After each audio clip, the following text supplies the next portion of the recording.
Est-ce que vous sentez que votre vie est déséquilibrée et que vous avez besoin de paix? Eh bien, restez avec nous aujourd'hui et apprenez comment vous pouvez contrôler votre vie plutôt que de laisser votre vie vous contrôler. Tout de suite à l'antenne.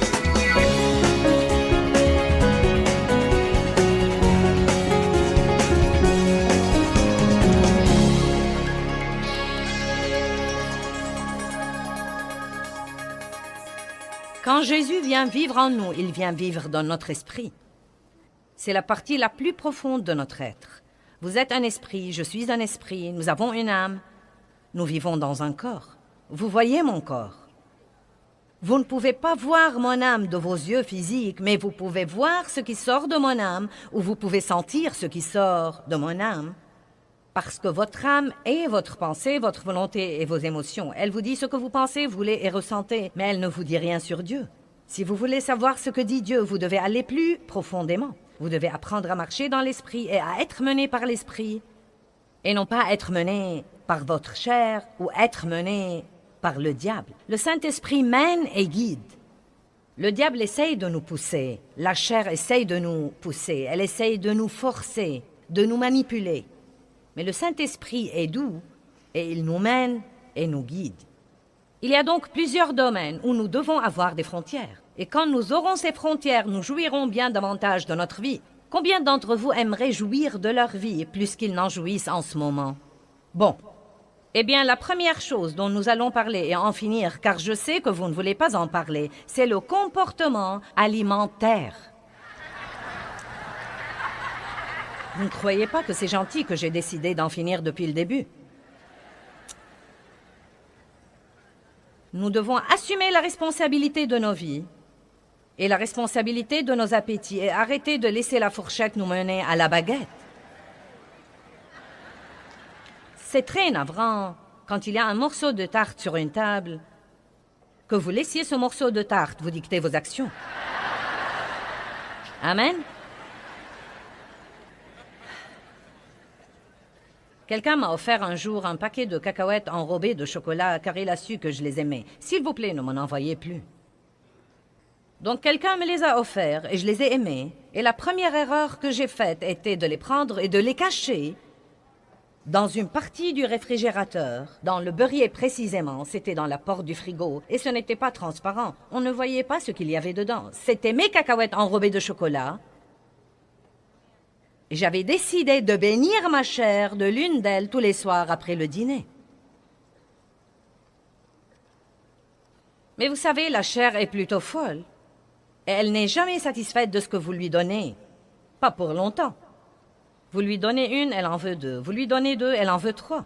Donc pendant, je ne sais pas, quelques jours, une cacahuète me suffisait. Et peu de temps après, ma chair m'a dit « j'en veux deux ».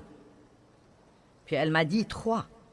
Puis elle est arrivée au point où j'achetais des cacahuètes enrobées de chocolat et je les cachais dans le frigo. Et ça empirait et je me rappelle de soirées où je me levais de la table tellement repue que je pouvais à peine bouger et ma chair me disait « je veux ma cacahuète ». Combien d'entre vous comprennent que je laissais ces cacahuètes me mener à la baguette et que ce n'est pas la vie que Dieu veut pour nous et que ce n'est pas la liberté? Parce qu'il y avait une partie de moi qui me forçait à faire quelque chose qu'une autre partie de moi ne voulait pas. Je pouvais prier là-dessus autant que je voulais, mais j'ai dû prendre la décision de prendre le contrôle de mon âme. 1 Corinthiens 6, 12. Toutes choses me sont permises, admissibles et légitimes, mais toutes choses ne sont pas bonnes et utiles. Toutes choses ne sont pas opportunes et profitables tout compte fait. Toutes choses me sont légitimes, mais je ne me laisserai asservir par rien ou être sous son emprise. Donc voici plutôt ce que dit Paul. Il dit « Je peux essentiellement faire tout ce que je veux ». La parole de Dieu n'est pas une prison pour moi. L'Esprit de Dieu ne m'emprisonne absolument pas. C'est une frontière pour ma vie, et une frontière qui dit « Si tu fais ce que je te dis de faire, tu t'épargneras des ennuis ». Mais Paul dit « Je peux faire tout ce que je veux faire ». Cependant, certaines des choses que je pourrais faire ne sont peut-être pas la meilleure chose pour moi. Donc il dit « Vous savez, je peux sortir d'ici si je veux. Je peux trébucher sur tous les rochers, je peux tomber dans tous les pièges que je veux. Mais à quoi bon vivre comme ça quand Dieu nous montre une meilleure voie ? Qui sait en ce moment, sans que j'ouvre ma bouche pour dire un mot de plus, que s'il fait systématiquement ce que ce livre lui dit de faire, sa vie sera dans une condition bien meilleure qu'elle ne l'est en ce moment. Vous voyez, il y a une chose intéressante à laquelle j'ai commencé à beaucoup penser. Nous vivons dans une époque explosive de connaissances. Non mais tout ce que nous voulons savoir, nous pouvons lancer une recherche Google et la voir. Nous avons la parole à la télé, nous l'avons à la radio, nous avons des CD et des DVD, et nous avons des livres, et nous avons des séminaires et des conférences, et nous avons des églises. Et donc, pratiquement, nous savons probablement beaucoup plus que quiconque a jamais su dans l'histoire, et nous avons plus de problèmes que nous n'avons jamais eu comme société, et probablement dans l'ensemble, les gens mènent des vies moins pieuses que celles d'il y a 100 ans, quand les gens ne savaient pas autant que nous croyons que nous savons. Donc, j'ai commencé à vraiment y penser et à en parler, et à défier les gens de comprendre qu'ils ne connaissent rien de la parole s'ils ne la mettent pas en pratique. Ce n'est pas parce que vous la soulignez dans votre Bible que vous la connaissez. Ce n'est pas parce que vous la surlignez en jaune que vous la connaissez. Le seul moyen de savoir que nous connaissons quelque chose, c'est de le mettre en pratique. Et donc, si nous apprenons la parole de Dieu et que nous la mettons en pratique, nous vivrons à ce moment-là à l'intérieur de ce lieu sûr et nos vies seront très merveilleuses. Maintenant, en ce moment, la salle est pleine de gens et il y a des gens, des millions qui nous regardent à la télé. Vous pouvez facilement me dire la chose que Dieu vous a dit de faire et que vous n'avez pas faite. Dieu ne va pas changer d'avis. Si vous attendez pour voir s'il va changer d'avis, croyez-moi, il ne va pas changer d'avis. J'ai beaucoup d'expérience là-dessus. Et finalement, écoutez-moi maintenant, parce que c'est vraiment un bon conseil maternel. Finalement, soit Dieu fera à son idée, soit vous serez malheureux et misérable. Amen. Vous savez ce qu'on dit d'une famille? Si maman n'est pas contente, personne n'est content. Eh bien, disons-le comme ça. Si Dieu n'est pas content, aucun chrétien n'est content. Parce que Dieu vit au-dedans de nous. Et si nous voulons avoir la joie dans notre vie, nous devons faire tout ce qu'il nous dit de faire. Et j'espère pousser certains d'entre vous à dire ce soir, « Vous savez quoi, je ferai aussi bien d'en finir avec ça, et de le faire à la façon de Dieu, et d'aller de l'avant, et d'arrêter de lutter, parce que je suis malheureux. » Maîtrisez votre âme et contrôlez-la. Donc Paul dit, je peux faire tout ce que je veux, mais toutes choses ne sont pas bonnes pour moi. Savez-vous qu'il y a beaucoup de choses que vous pouvez faire et vous en tirer et toujours aller au ciel? C'est vrai. Manger de la malbouffe tout le temps ne vous empêchera pas d'aller au ciel. Déclarer votre faillite ne vous empêchera pas d'aller au ciel. Gaspiller votre temps ne vous empêchera pas d'aller au ciel. Mais voici ce que ça va faire. Ça vous rendra malheureux et vous ne serez pas un très bon témoin pour les autres. Et nous devons comprendre que Jésus est mort pour que nous ayons une vie formidable et nous devons faire tout pour coopérer avec le plan de Dieu et avoir la vie qu'il est mort pour nous donner. Maintenant, Paul fonce. Les aliments sont pour le ventre et le ventre pour les aliments, et Dieu mettra fin à la fonction des deux et les anéantira. Mais le corps n'est pas pour l'immoralité sexuelle, mais il est pour le Seigneur, et le Seigneur est pour le corps, pour le sauver, le sanctifier et le ressusciter. Ce qu'il y a d'intéressant, c'est que Paul dit « Je peux faire tout ce que je veux, mais toutes les choses ne sont pas bonnes pour moi. Il faut donc que je me maîtrise. » Les deux choses qu'il mentionne sont notre appétit pour la nourriture et les appétits sexuels qui causent tant de problèmes pour tant de personnes aujourd'hui dans notre société. Maintenant, vous devez vous occuper de vous-même et vous devez vous occuper de vous-même puissamment et fermement. Vous devez prier contre la tentation. Jésus a dit aux disciples, « dans le jardin. Priez afin que vous ne tombiez pas dans la tentation. Mais ils se sont endormis. C'étaient des chrétiens somnolents qui n'étaient pas agressifs et ne venaient pas contre les choses. Il y a des choses vraiment importantes et intéressantes dans la Bible, même sur l'appétit. Vous serez content quand j'aurai fini de l'appétit. Je n'en ai pas pour longtemps. Proverbe 23, 2 dit « Mets un couteau à ta gorge si tu es gourmand. » Or, je suis sûre que Dieu ne veut pas que nous nous coupions la gorge, mais il essaye de nous dire de ne pas manger outre mesure. Nous ne devons pas vivre pour manger, nous devons manger pour vivre. Et nous devons comprendre que nos corps sont le temple du Saint-Esprit et faire attention aux choses que nous y introduisons. Certains font plus attention à l'essence qu'ils mettent dans leur voiture qu'aux choses qu'ils mettent dans le temple de Dieu.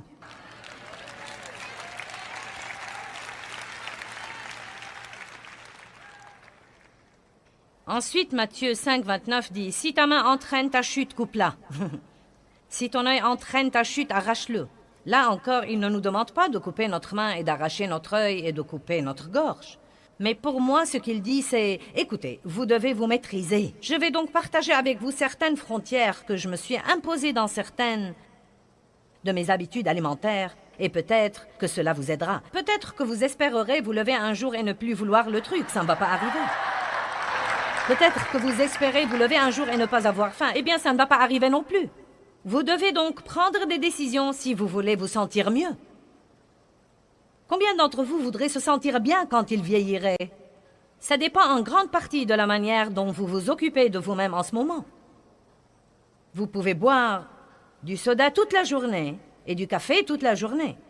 Et plus vous vieillissez, plus votre peau va s'abîmer. Mais si vous buvez beaucoup d'eau propre et fraîche, vous serez absolument stupéfié de la beauté de votre peau. Pas seulement maintenant. Vous serez stupéfié de votre énergie. Et je n'essaie pas ce soir de vous donner une leçon de santé. J'ai plein d'autres choses dont je veux vous parler. Mais l'eau constitue 70% de votre corps. Et si vous n'en buvez pas assez, il n'y a pas une cellule ou un organe dans votre corps qui fonctionnera de la façon dont il est censé fonctionner. Eh bien, je n'aime pas l'eau. Eh bien, apprenez à l'aimer. Buvez-la jusqu'à ce que votre corps stupide vous dise « donnez-moi davantage ». Votre corps veut la chose à laquelle il est habitué, donc c'est parti.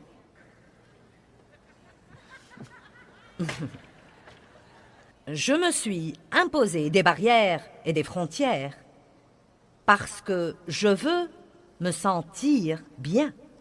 Je ne veux pas me sentir fatigué tout le temps. Je ne veux pas me sentir mal tout le temps. Je veux continuer à faire ce que je fais jusqu'au jour où Jésus va me prendre chez lui. Et je sais que pour faire ça, je devrais m'occuper de moi-même. Donc, je bois du café, mais ma frontière est que je bois 2 tasses par jour. Nous n'allons pas parler de la grandeur des tasses, mais... Hé, nous faisons des progrès. Maintenant, de temps en temps, écoutez-moi, de temps en temps, parce que je ne veux pas que mes frontières deviennent une prison, donc de temps en temps, si je bois mes 2 cafés tôt dans la journée, et que peut-être nous sortons dîner un dîner agréable, et que je veux une 3e tasse de café, je sors de la porte de ma barrière, et je prends cette 3e tasse de café. Mais le jour d'après, je reviens à ma frontière. Vous voyez, ce n'est pas ce que vous faites de temps en temps dans votre alimentation qui va ruiner votre santé. C'est vivre sans frontières tout le temps.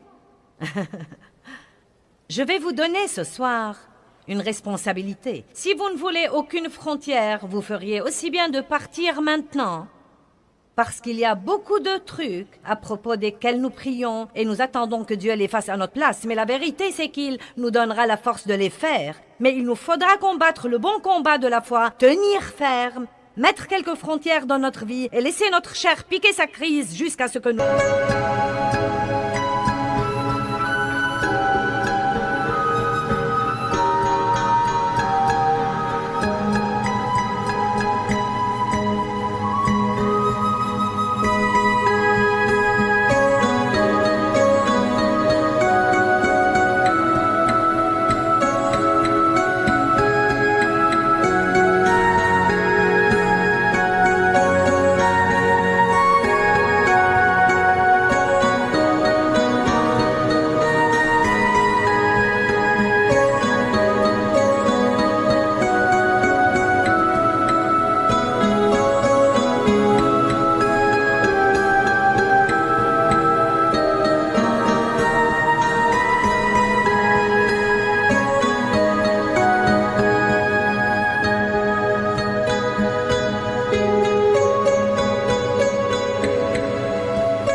la maîtrisions de nouveau.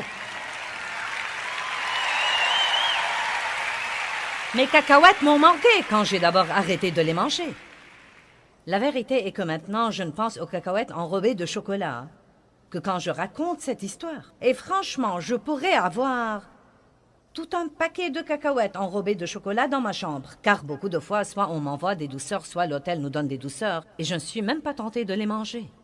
Mais il y avait un jour où ça a été plus fort que moi. Et croyez-moi, votre chair n'exigera que ce qu'elle a l'habitude d'avoir. Comprenez bien ça. Vous dites « je suis adonné au sucre ». Eh bien, vous ne le serez pas si vous l'enlevez de votre corps. Votre chair va piquer une crise. Mais vous vous y habituerez et vous serez très content. Eh bien, et les desserts alors? Eh bien, j'ai une frontière de 2 desserts par semaine. Je prends 2 desserts par semaine et j'en jouis quand je les prends.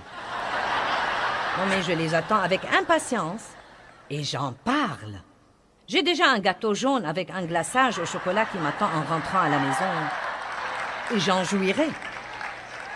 Mais vous voyez, je peux faire ça 2 fois par semaine et me sentir toujours bien et avoir toujours le poids que je veux avoir et sentir toujours que je m'occupe de moi-même. La parole de Dieu n'est pas une prison, mais elle nous dit ce que nous devons faire pour nous occuper de nous-mêmes. Mais qu'est-ce qui arrive? Nous mangeons le gâteau, nous aimons le gâteau, donc maintenant notre petite âme se déchaîne et nous voulons du gâteau tous les jours. J'aime la crème fouettée dans mon café et j'ai commencé à boire de la crème fouettée dans mon café. Et peu de temps après, mes pantalons sont devenus serrés. Donc maintenant, je jouis toujours de la crème fouettée dans mon café, mais ma frontière est 1 fois par semaine. Et demain est le jour.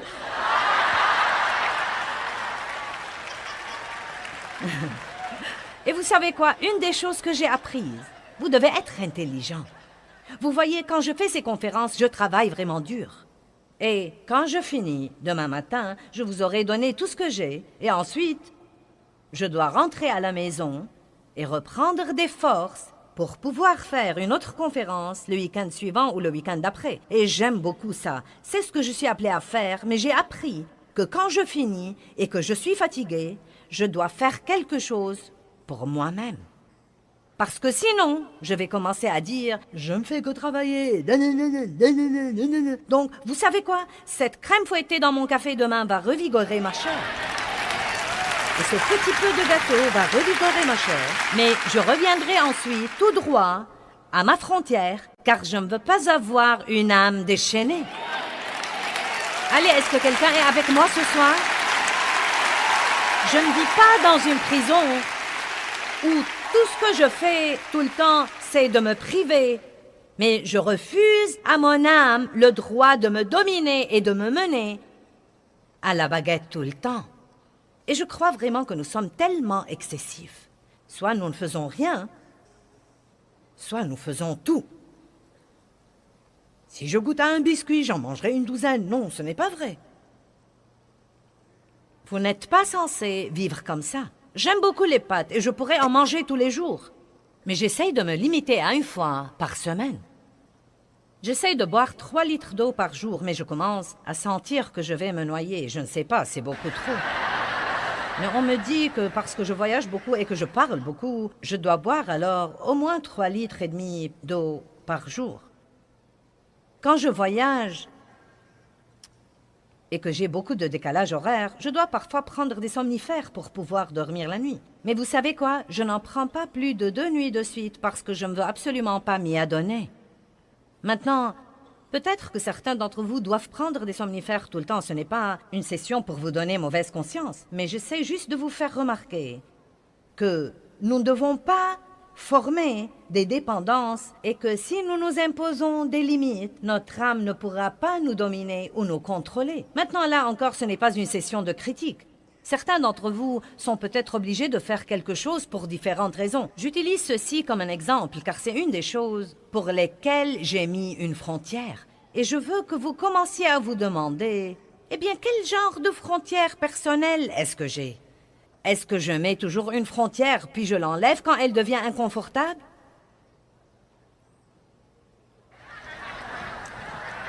C'est facile de se mettre au régime dimanche soir après le dîner. C'est facile de noter tout ce que vous n'allez pas manger la semaine prochaine jusqu'à avoir faim. Donc, pourquoi ne priez-vous pas là-dessus? Imposez-vous des frontières sur votre alimentation. Cela ne veut pas dire que nous ne pouvons pas jouir de la nourriture. Dieu a mis la nourriture sur terre pour que nous en jouissions, mais nous ne voulons pas qu'elle nous domine et devienne notre patron. Êtes-vous prêts pour autre chose? Vous en avez assez de la nourriture, donc je passe à la chose suivante. Bien, parlons de l'argent. Il y a un autocollant qui dit « Je ne peux pas être à découvert, il me reste encore des chèques. »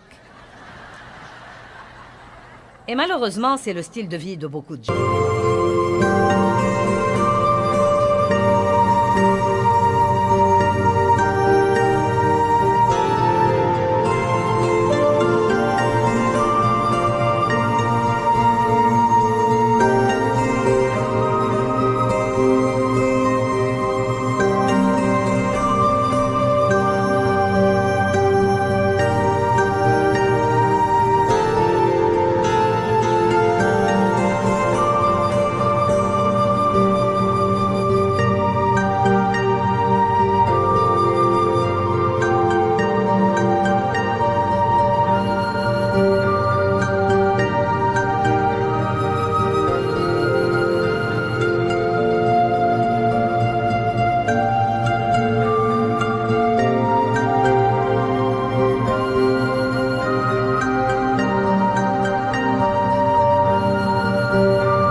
C'est à peu près tout ce qu'ils savent sur leurs finances.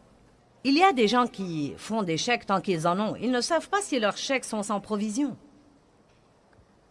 Il y a des statistiques sur les dettes, et je ne vais pas les lire toutes. J'ai une série là-dessus si vous avez des problèmes financiers et que vous voulez vraiment arranger les choses. Et je sais que c'est très populaire, vous savez, de prier pour un miracle d'annulation des dettes. Vous savez, il y a même des gens qui font des séminaires et voyagent ça et là et imposent les mains sur vous pour l'annulation des dettes. Ils disent que si vous donnez à leur ministère, Dieu annulera vos dettes. Je vais vous dire comment vous acquitter de vos dettes. L'opposé de la façon dont vous vous êtes endetté. Amen. Vous avez trop dépensé et vous vous êtes endetté. Maintenant, il faut que vous dépensiez moins pour vous acquitter de vos dettes. Amen. Vous savez, nous menons si souvent des vies désordonnées et nous attendons que Dieu vienne nous délivrer. Mais la vérité, c'est que nous n'apprenons rien s'il fait ça. Or, Dieu est un Dieu qui fait des miracles. Et je ne dis pas qu'il ne fera pas un miracle pour vous acquitter de vos dettes, mais je veux vous dire ceci. Et je le crois de tout mon cœur. Si nous faisons ce que nous pouvons faire, Dieu fera ce que nous ne pouvons pas faire.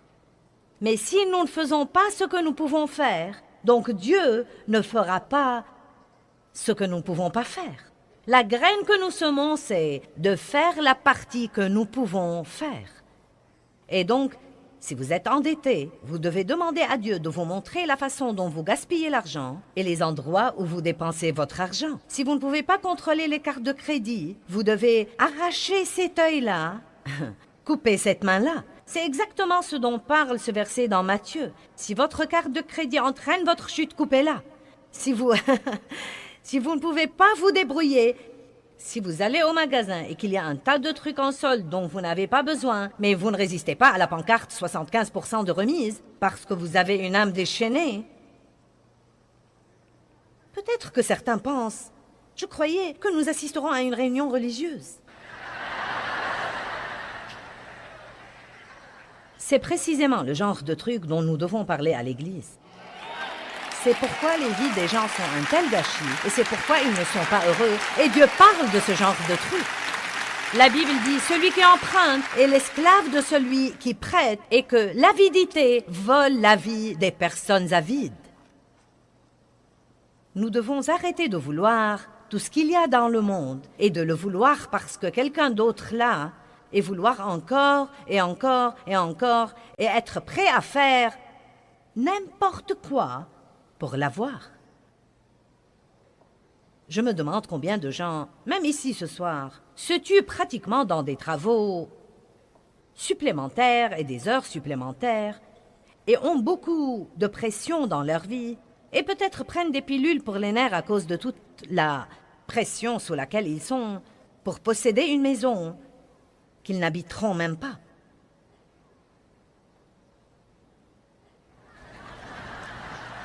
Sauf peut-être pour dormir, s'ils arrivent à dormir.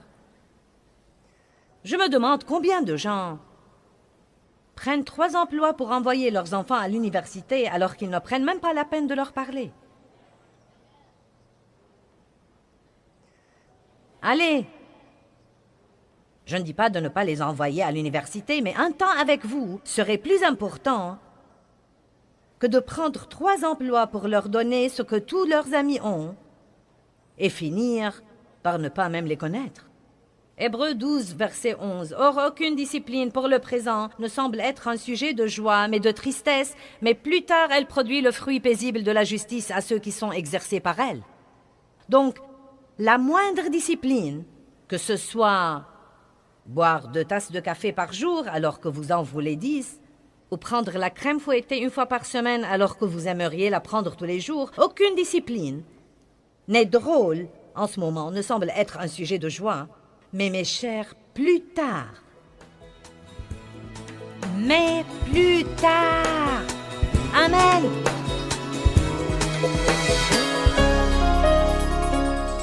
Eh bien, je vous ai appris à être en sécurité, à vivre à l'intérieur d'une zone de sécurité. Et cette zone de sécurité est la parole de Dieu. Nous devons apprendre la parole et ensuite, nous devons la mettre en application. Vous apprenez la parole et vous la mettez en application. La connaissance mentale à elle seule ne vous sert à rien. Vous devez la mettre en application. Mais je peux vous assurer que Dieu vous réserve une vie merveilleuse, mais il veut que vous coopérez avec lui pour la voir se réaliser. Dieu a un rôle et vous avez un rôle. Il vous aidera toujours à jouer votre rôle, mais il ne le jouera pas à votre place.